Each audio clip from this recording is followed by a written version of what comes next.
Hello guys, this is Emma and welcome to my video course PianoWell. This is the last video of the very first section, the very first part of this video course when I was explaining how to develop musical means of expression, why it's so necessary to develop for professional pianists, and also it was based on my training book that you can download for free, so I guided you from some assignments. And if you just join me and this is the first video you watch, so just let you know that all the videos of this course are in description to this video below. So if you're really interested, just go there and watch videos whatever you like. Eventually I would love you to go through all these videos and get all the information that you can never get anywhere. This is basically one of the reasons why I decided to make this video.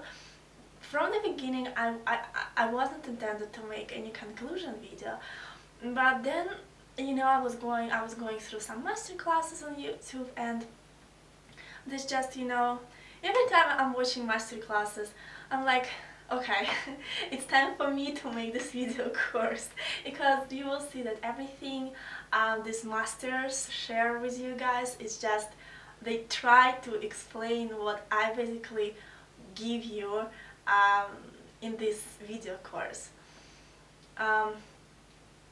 So okay, I'm still keeping my direction. So yeah, this kind of conclusion video I decided to share with you about my faith, because my faith is about the system, and I would like to tell you why I believe so much in the system, and I believe that it's so much valuable for every student, for every one of you. First of all, I believe it because I know for sure that no professor nor concert pianist cannot explain this simple and most important musical means of expression as I do, as I can. And this technique that I teach these techniques are basics of professional piano playing, but yet no one can develop them in full measure. They're just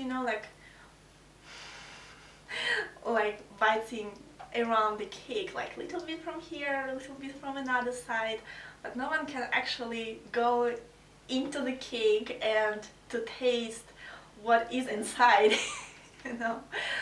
So all the professors try to give you like 10% about like little bit of everything.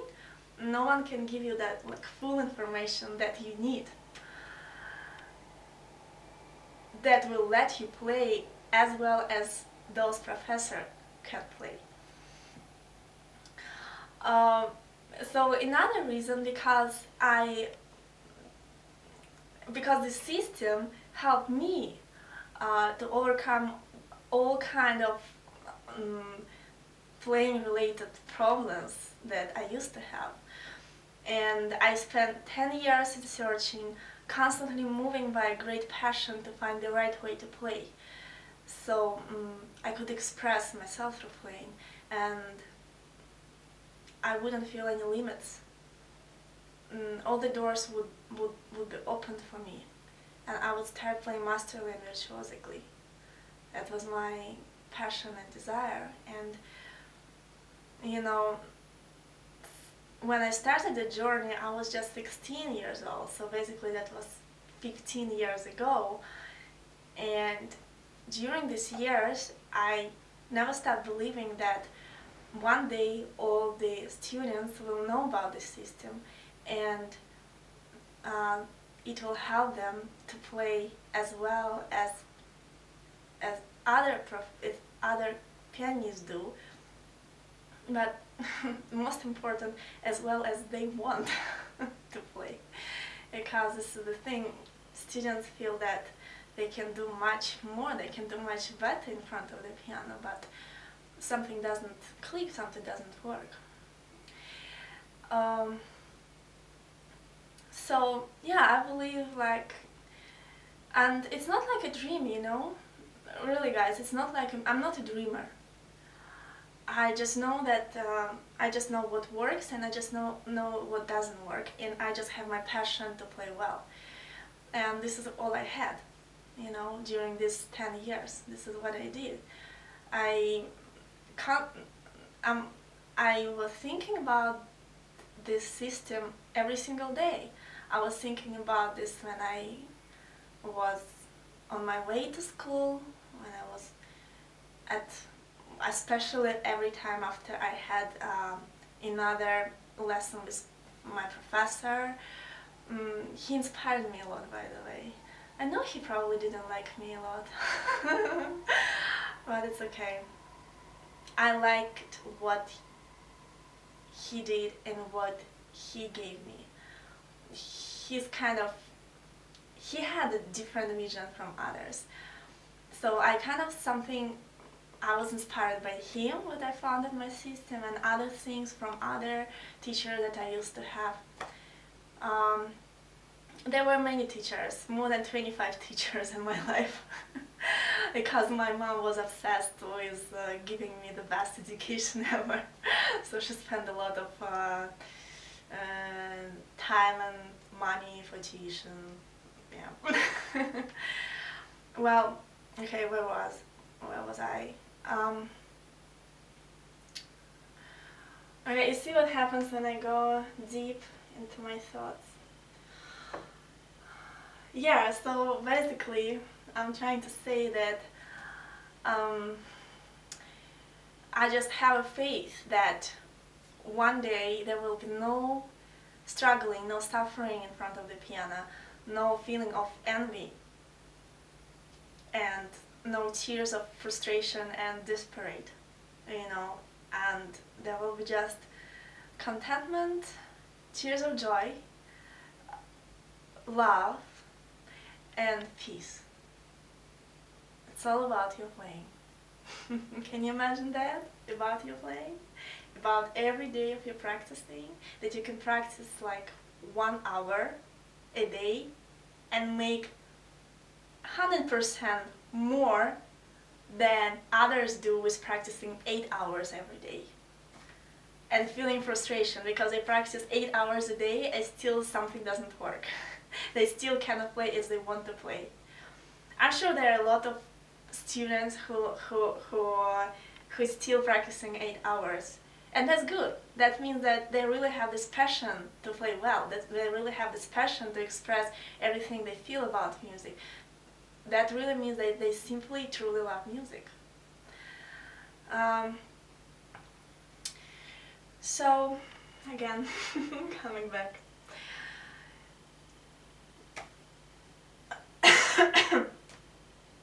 So as you probably already noticed that all the master classes you attended and lessons with your professor cannot help you to find all the answers and help you to overcome all your problems. And this is why.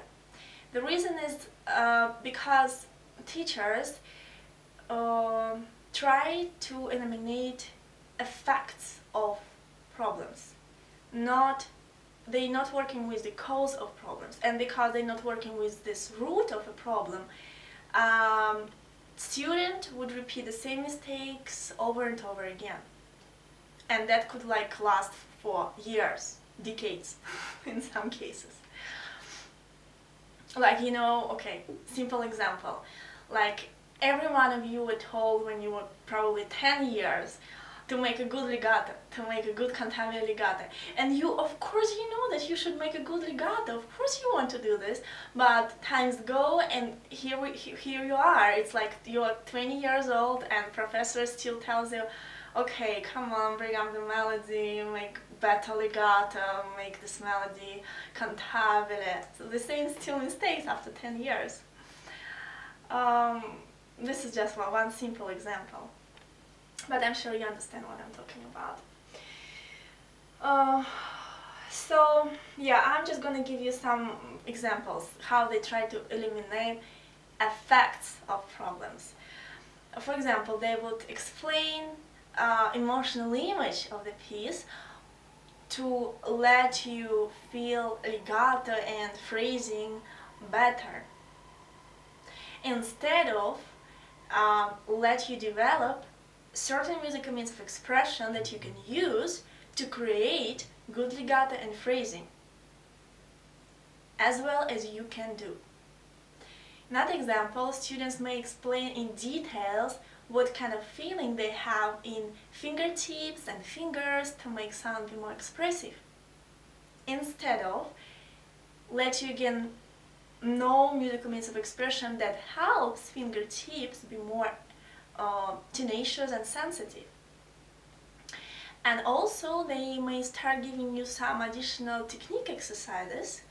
Well, I cannot say I'm like, against technique exercises, but for me that really didn't work as much as I wanted them to work in my playing. So no offense, guys, if for some of you it works good, not for me. So they try to give you some additional technique exercise to bring strength to your fingers or hands, instead of just explain, for example, form of the music, so you could understand form of the music better and start accumulate energy within your body and then express way through playing, and that would naturally bring strength to your hands, to fingers, and to the sound. So teachers cannot explain how to develop musical means of expression to let students feel music correctly by themselves, not repeat teacher's idea, and start expressing themselves, start express and convey their own ideas through their own playing. And so, as I said in the beginning of this video, I was inspired to make this video because I was watching masterclasses of professors, and I made a 30-minute slideshow. From the beginning it was like 2 hours slideshow, and then I was like, okay, nobody gonna watch it. So I tried to make like extracts, the best. So I think it's very, very it worth to watch, definitely. So spend 30 minutes and it's very interesting, it's not boring. And I try to I try to highlight some parts so you could see how they try to explain musical means of expression that I've been teaching in this course all this month. There will be like intonation, some legato, articulation, dynamics, balance, phrasing, form, time, so every basic musical mean of expression that you learned here. Then I got a crazy idea. Okay, so what if it will happen and every student will initially correctly learn every musical mean of expression? What would teachers start doing at the lesson? They would simply have nothing to tell their students, except just maybe again impose their playing their own ideas about music. So yeah, that's quite an interesting question, right? Really, just look closely on what teachers try to advise to students. It's all about these musical means of expression that I teach here, and yet still nobody can develop it. Nobody can explain it as clear, as simple, as efficient as I can do. So enjoy the show, and from next lesson I will finally start playing. I will finally start playing 90% of video I'm gonna play, because everything I don't, because I will because I don't need to explain anything, you know, what I'm doing. I will just say, okay, this is how I'm doing phrasing here, this is how I'm doing sound texture, dynamics, everything. And you, if you watch this course, you already know how to develop this and what I mean. So I will just playing, and basically the purpose of those future videos will be just to show you how this system works in scales, arpeggios, octaves, chords, in some musical pieces, how it helps you to improve your technique and start playing very musical and expressive, freely, openly speaking everything you feel through music. Okay, I said it all. So I will see you, I guess, in a week when I completely recover with my voice, and talk to you later, and have a fabulous day today. Like sparkling, everything would be just shining in your life, and good luck will just follow you everywhere. So wherever you do it, will just like, oh, yes, I got it. Yes, I got it. Alright guys, see you later. Bye.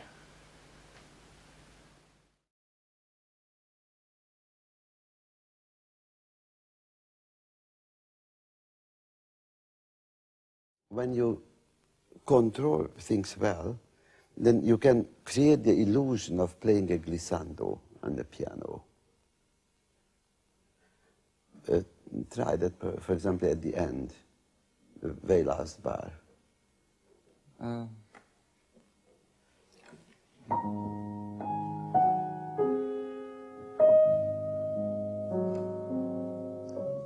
No, the very last bar of the second part. Yes.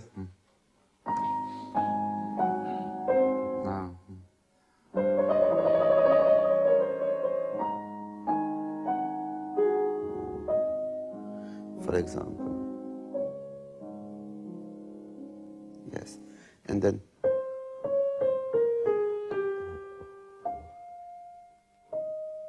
by timing it in a certain way.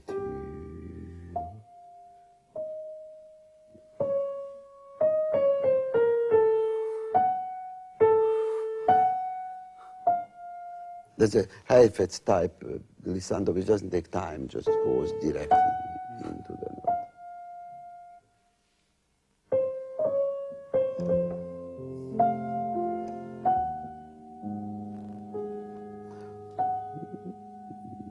Instead of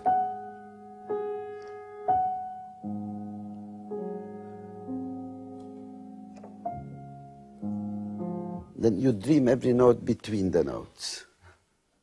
That's a kind of hypnotic thing, because people are going to hear those glissandos if you do hear it. They will say themselves that it doesn't exist, and you cannot play glissando on the piano, but somehow I hear it from where I sit, sounds like a glissando. And then it will be like a rainbow.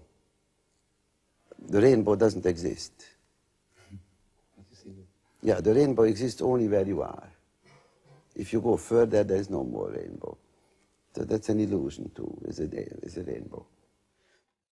You think that you have to play the piano with your fingers. You know, that's a big mistake.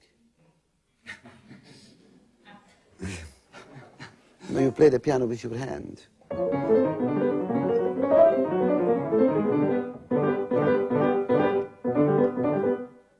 That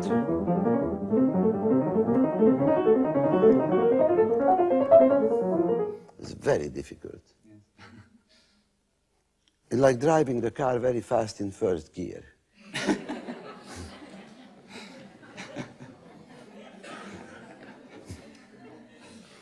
So switch gear.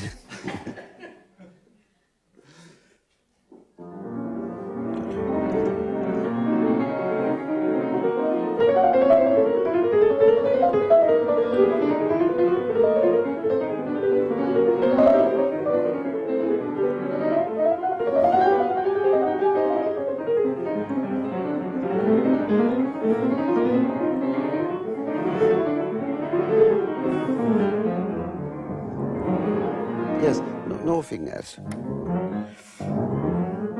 Glissando. Yes. Obviously, you have to have fingers. Yes. You have to have fingers like a bicycle wheel has this. And they turn.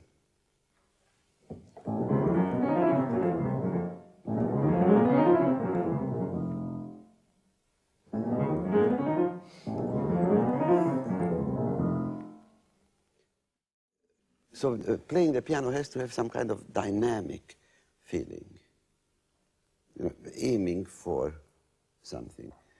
Music, the motion of the music has that.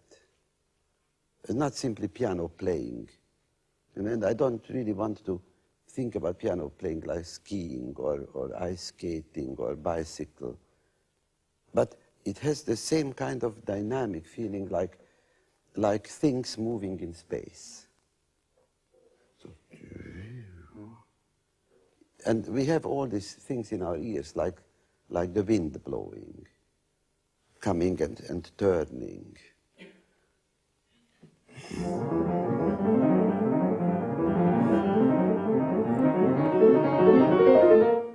No. Then I stopped it. But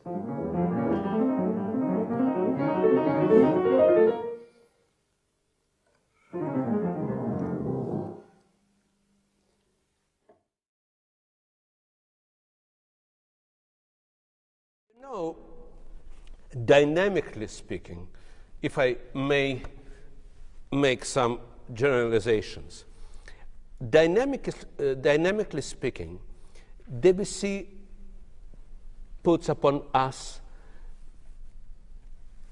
tremendous demands which were not put before. From this point of view, Debussy was about as revolutionary for piano playing as Liszt was in his time. Liszt in the matters of velocity and Debussy in the matters of controlling the touch. Here, for instance, he writes for us diminuendo then piano, più piano, pianissimo, and triple piano. Yes. So can we do it? You know, I very often suggest to my students as a practice. You find it in every Debussy piece. At the end of a pagode, you have this layered dynamics. And one very important thing for us to establish, where is our piano versus pianissimo versus mezzo piano versus mezzo forte, and so on. It will be different on every piano and in every acoustical situation. But it is necessary. You know, sometimes I ask my students to do a simple exercise. For instance, just kind of any motive, say. Can you please? Good, piano. Pianissimo. Sounds the same. Okay, piano. Good, mezzo piano. Forte. Mezzo forte. Pianissimo. Yeah. So you got the idea, right? I think we need to have this kind of stratification of the dynamics. So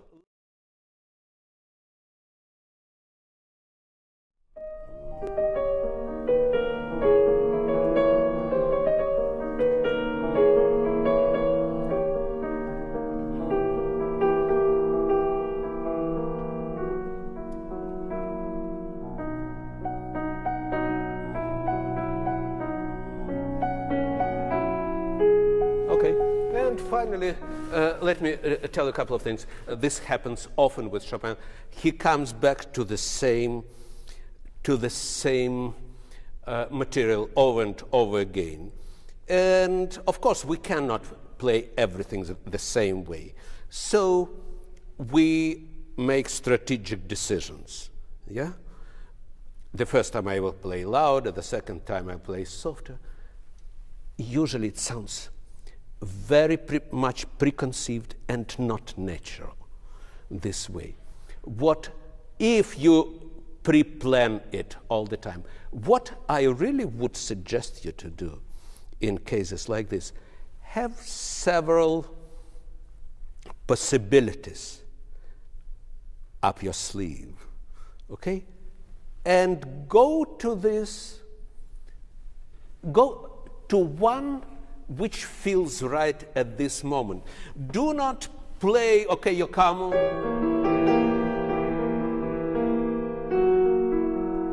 Oh yes, I remember I have to play second time piano, so. But rather feel how you want it to play at this moment. Practice it differently. And it's not only mechanically louder and softer, but it has emotional connotations. Not only louder, but maybe more involved. Not only softer, but maybe calmer.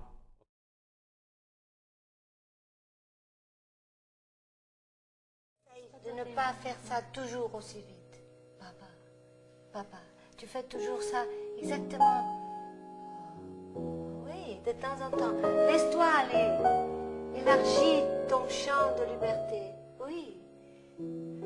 Et que l'oreille aime, tu sais. Ton oreille doit aimer ce qu'elle fait. Parce que ça, tu sens que ça bouge et tu vas avec.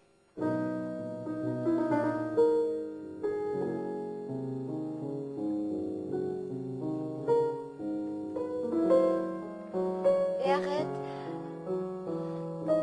Et la dernière fois... Non, la dernière fois, il faut donner du temps. Il faut donner du temps. C'est la dernière fois. Vas-y.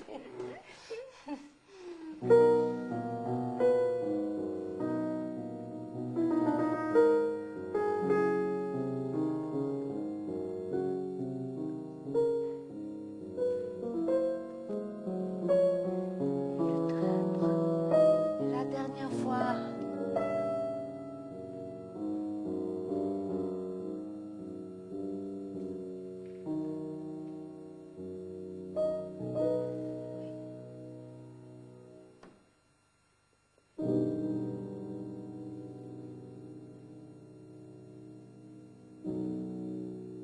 Essaye de faire ça de là, sans attendre. Oui. Et maintenant tu restes là. Ça, oui. Très bien. Bravo.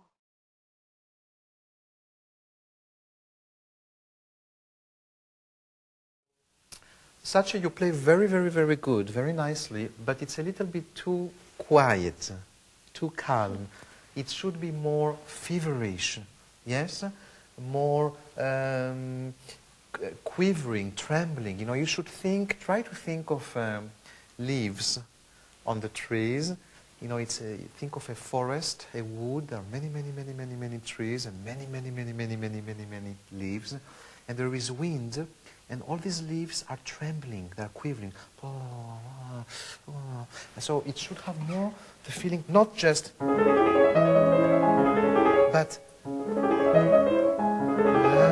even if you don't play too fast, it's okay. It's a good tempo, by the way. Think of more trembling, yes? And please try.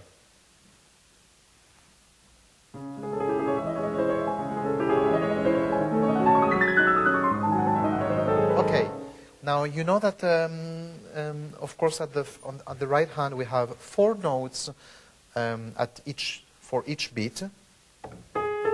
1, 2, 3, 4, 1, 2, 3, 4, and the left hand has 3, right? 1, 3, 1, 2, 3, 1, 2, 3. And this helps to give this feeling of quivering. But try to make it a little bit more feverish, you know, not too calm. It shouldn't be calm. And try to play a little bit more pianissimo.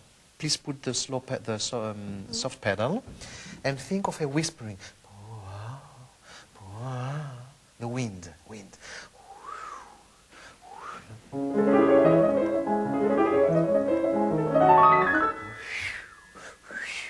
Yes? Pianissimo.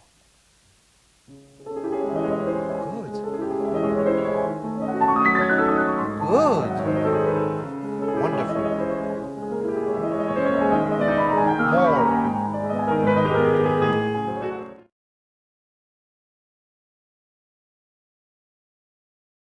Very important that we hear the thumbs, the melody which is here, much more than anything else. So don't be afraid to play into the piano, deeply in the piano, yes?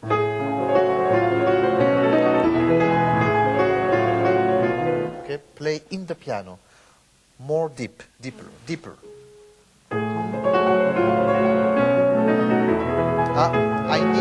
I need every note. Not this, but all the notes. The mi is a little bit more difficult, but you should put more power in your hand. You see what I mean? More in the keyboard. You see, this I miss. This one is difficult.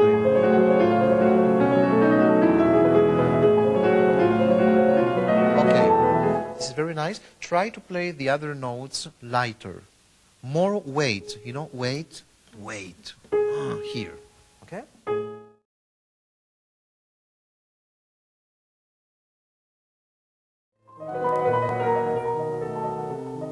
Maybe you can try something different now. You know Chopin, when he used to play the same piece 2 or more times, or when in the same piece you have a section which comes again, he liked to play in different ways. So here maybe you can try with less pedal. Without pedal, you know? Or you can do the first one with pedal and the second without pedal. So it's more clear. Try one time with pedal and one time without pedal. With pedal. With pedal. Here.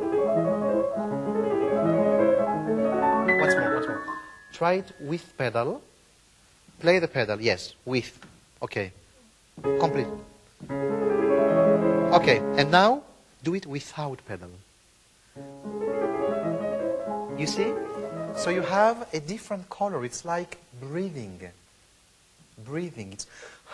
It's more, it's lighter. So you make it lighter, right?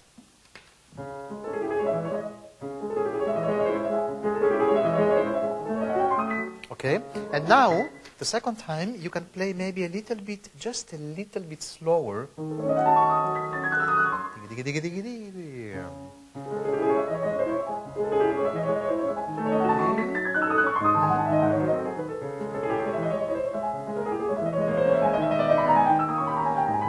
Okay, now it's okay. We're in the second section. So when you get here, you are trying to reach something.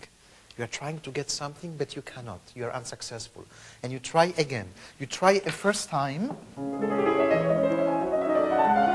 Second time.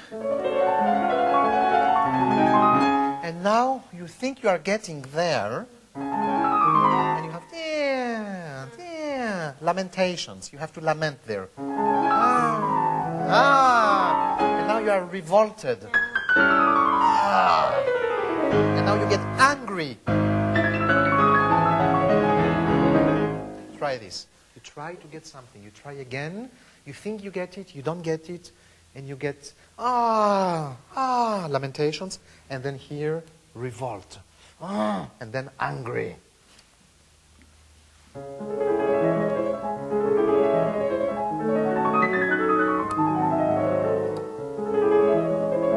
to get. Okay. Next time. Good.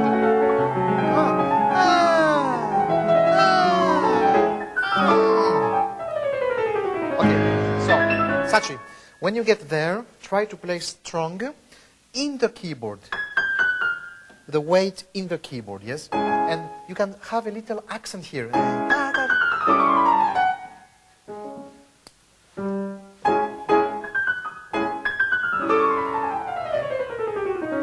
So, this chord must be like, I cannot do it. You see? Good. That's nice. Even if you make a mistake, it's okay. With pedal.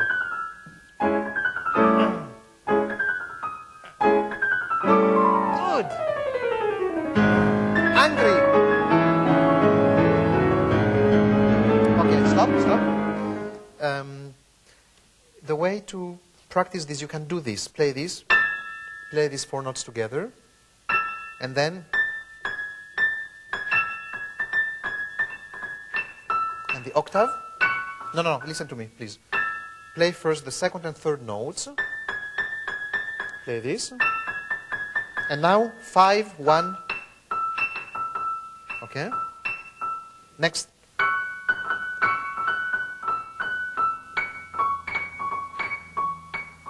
Etc. Continue. The next one. Slow. Okay. Okay, now play, please. Play this whole thing. Play this. Dum. Pedal. Yes.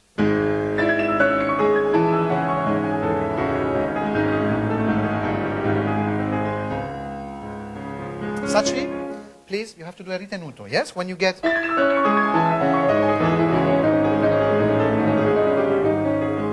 Ritenuto.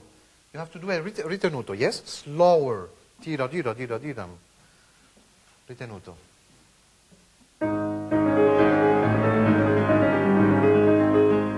Slower. From here, please.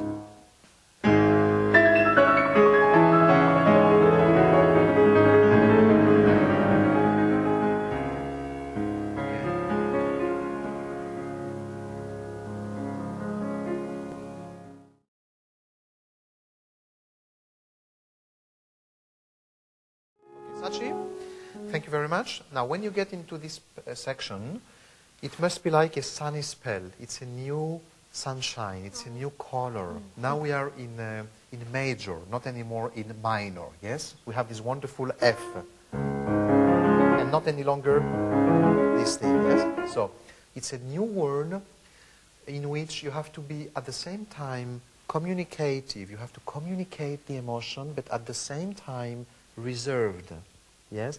But it must always sing. Remember, each finger is a singer, okay? And you have to think of the bel canto. Sing, even if it's not forte, always, yes? Just sing. So, play only the right hand, please.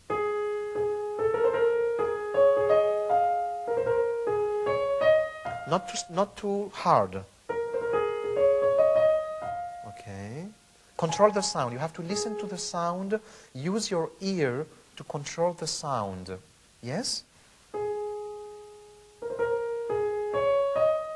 Good.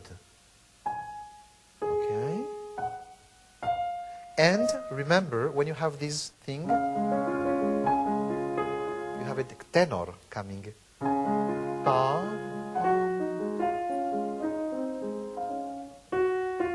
Do it a little bit more. Yes, please? Go ahead.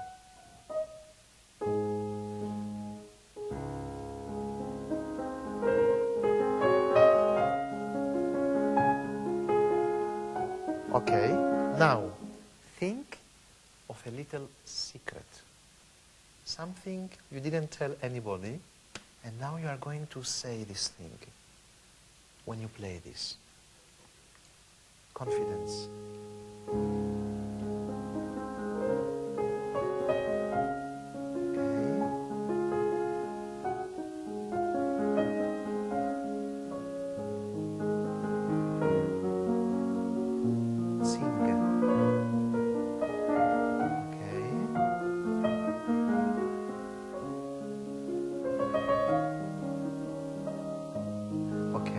Very nice, very nice.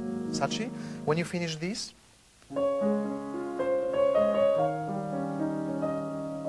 you caress the piano.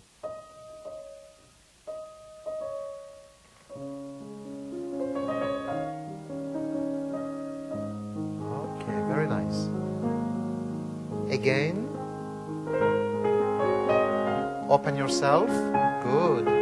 Open yourself more.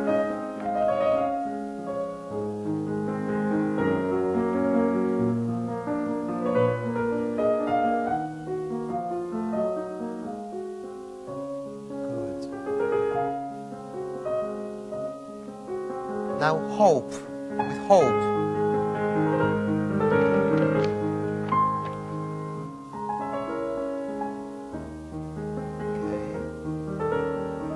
Oh, it has to be nicer. Excuse me, this thing.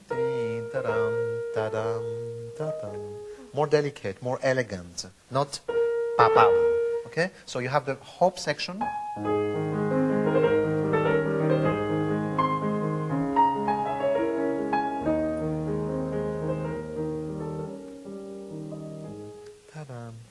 It's the end of the phrase.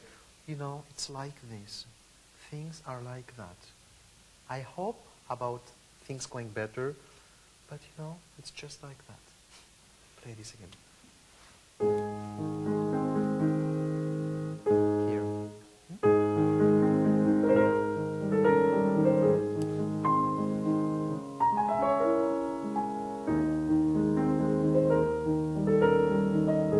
Not too strong. Ba-bam, ba-bam. Softer.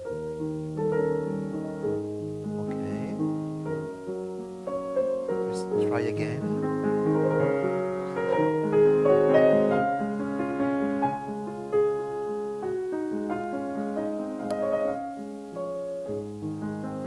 Okay, now, Sachi, you have these two things that are different. The first time it should be, and the second time,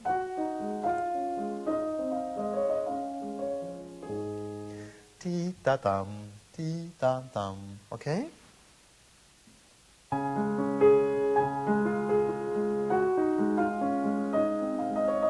Dum-dum.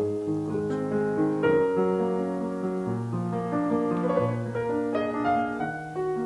Now, when you play this section,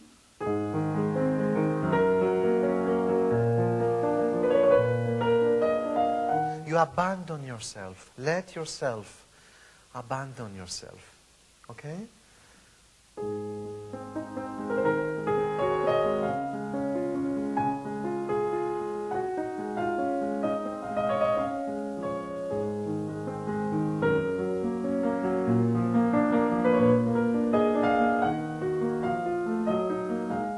Okay, Sachi, you can do it if you wish in two different ways. The first time, and the second time. Yes? You want to try this? Okay, try this. Here. No, here. Do bemol. Okay.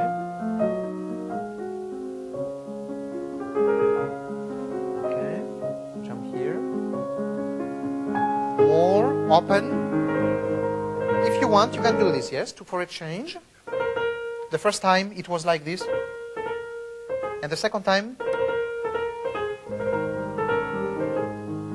Now here, the second time, there is a tradition which is not written by Chopin, but he used to do it himself. You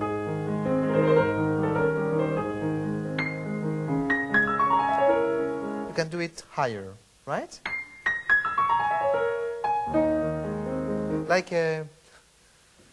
Like an angel coming down, yes?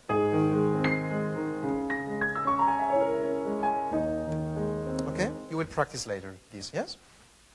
Go on, play. Okay.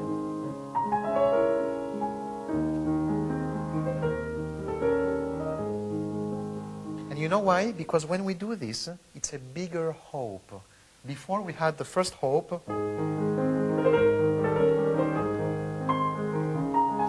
and now the second one, which is bigger. will write it on your music so you will have it, yes? Please continue now. Continue to tell your secret. Your secret. Okay? Play, play. What? Play here.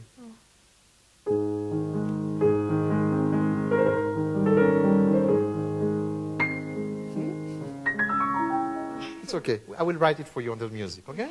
Continue here.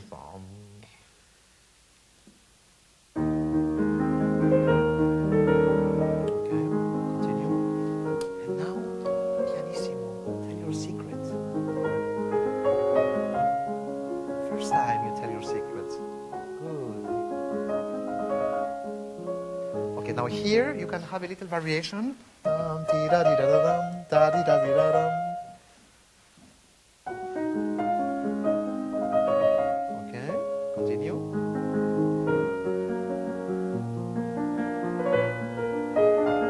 Singing, I want every note to sing. Think of a phrase. If you sing, you don't sing da da da da dum. You sing da da da dum. You know the phrasing. It's like, you know, think of a violin. Da da da da dum. For example, in the first ballade, we have the same thing. The piano is a percussion instrument, so if you think only piano, it sounds, it's not nice. But if you think da di da di da dum, think of a violin. Da di da di da dum. Da di da di da dum. And here, da di da dum. Phrasing. Okay?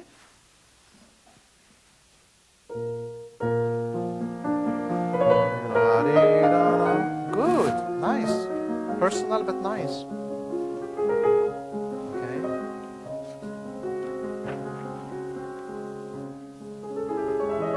Okay, now Sachi, when you start again, please play pianissimo, not very fast, without much pedal.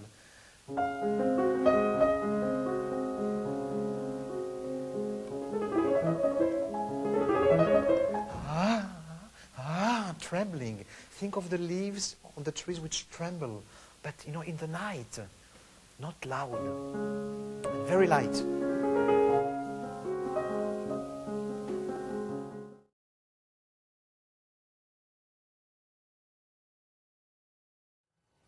If there is one basic criticism, if you will allow me, is that all this could actually and should be better structured. I think the more a piece of music has many different characters and many different colors and attributes, the more it's important to think of it strategically. In other words, to know, and because of this, that, and the other, I'm going here in the tempo, in the dynamic, in the phrasing, in the articulation, so that you never find yourself in a situation where suddenly you don't have to manipulate the music, but you should also not be manipulated by the music. I noticed that particularly in moments where a new section starts, like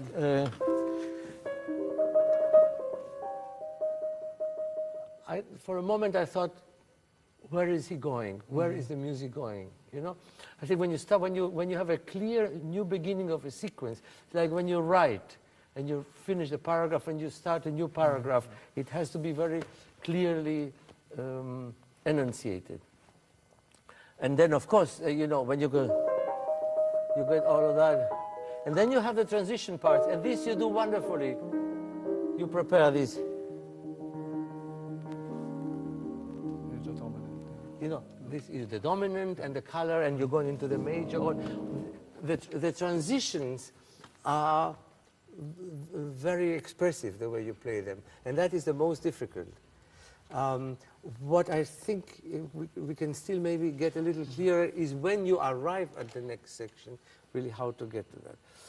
Also, I know that it not only it tolerates, but it requires a lot of freedom in the tempo also. This is certainly not a metronomic piece, but sometimes I miss the pulse.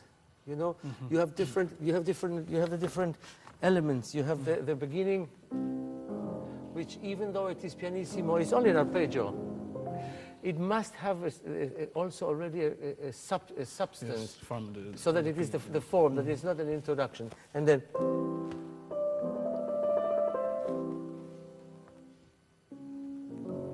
if you lengthen the empty bar so much, you soften the impact of the modulation. 4, 1, 2, 3. You can take a little bit of time, but not.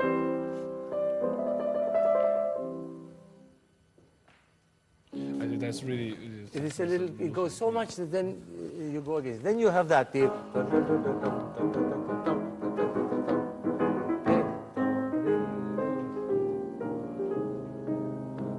There is a basic pulse which you can alter as the music requires. But this, I think, if you find that a little bit in a more strict sense, then all the expressivity will be even stronger.